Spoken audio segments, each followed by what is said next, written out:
नमस्कार मित्रांनो, स्वागत आहे तुमचं आपल्या नवीन एका व्लॉगमध्ये. सकाळ सकाळी पाण्याचं नियोजन लावायला वर चाललो आहे. उसातल्या 2 नंबरला आणि 3 नंबरच्या कोकला पाणी सोडणार आहे.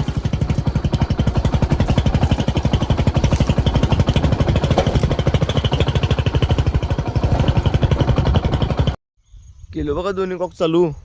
आता या वरच्या 2 प्लॉटला पाणी पडते. मक्का बघा कसं लागले.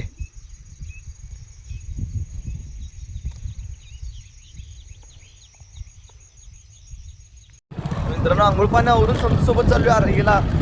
समजू ते मागल्या वेळी आणलेले गॅरेज काहीतरी बदलणार आहे आणि सायलेन्सरही बदलणार आहे. त्यासाठी आरगीला चालू आहे. घेतला बघा सायलेन्सर. मागल्या वेळी जेव्हा ब्लॉक करत नव्हतं तेव्हा समजूसाठी BS4 गाडी आहे, पण BS6चा अडॅप्टर आहे. त्याला तसं कापून घेतलेला सायलेन्सर मागल्या वेळी. सायलेन्सर थोडा गंजका झाला. त्यात चकोट गेलो बघा. स्टील कलर बरोबर चमकी गेलोय आणि आता चाललोय. मित्रांनो, झाली बघा कामं. एकच काम झाले, सायलेन्सर तेवढा बदलला. गॅरेज काय मिळालं नाही, ते होतं ते रिटर्न केलोय. बाकी मग आज चाललोय घराकडे.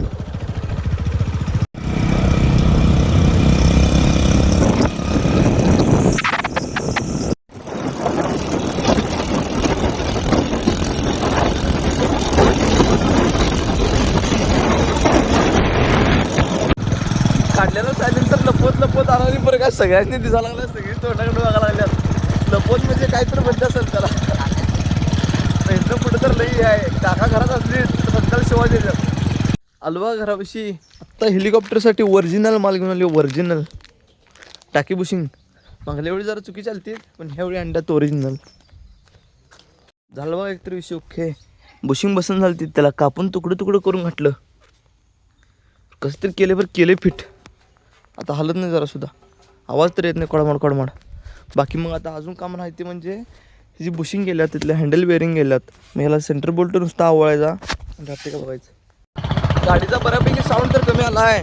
बाकी टाकीलाच अनेक म्हणजे हे टोपणाच जरा साऊंड करते. रचक्यात घातलं तर पहिला कडमाड करत होतं, ते तर बंद झाले. आता हँडल बेअरिंग नाही बदलणार. बेअरिंग लय कॉस्टली जात्या. मग नुसता वरचं सेंटरनेट आवरणार आहे म्हणजे काम ओके होते हेलिकॉप्टरचं. गाडी तशी 40+ इयर ओल्ड आहे. गाडी 40 वर्ष होऊन गेल्या गाडीला. कुठली तर नट सडल्यात, कुठली तर आतल्यात मोडल्यात, असे काहीतरी सिस्टम आहे. मग तात्पुरतं कसतर करत आवाज कमी करायचा आणि कंडिशनमध्ये ठेवायचं, एवढंच फक्त. बाकी मग एक दिवशी पूर्ण गाडी मॉडिफाय करायची. एक दिवशी 100%. काही सकाळपासून संध्याकाळ झाली आणि आज काही दिवसभर जरा पाऊस चिटका चालू होता, त्यामुळे काही केलं नाही. मटेरियलची गाडी आली आहे. दारात शेड मारायचं, त्यासाठी मटेरियल आले. ही मटेरियल काय सांगायला. पत्र, अँगल, काडाप्पा दावणीसाठी. अँगल बघा किती प्रकार चालल्यात. हे काय V शेप, C शेप, चौक, C शेप. लोखंडी माल सगळा उतरलो बघा. आणि इकडं 2 लोखंडी हे पण केलं त्या पत्र्यांच्यासाठी. आणि आपला भाऊ पण आला मदतीला. भाऊ कसला ग्लो मारलाय बघा. आज खास दिवस आहे भावाचा. मित्रांनी गलता आम्ही जाऊ ब्लॉग अपलोड करणार. आता ब्लॉग अपलोड झाला, चालली घराकडं. फायरिंग कसलं वाजले बघा.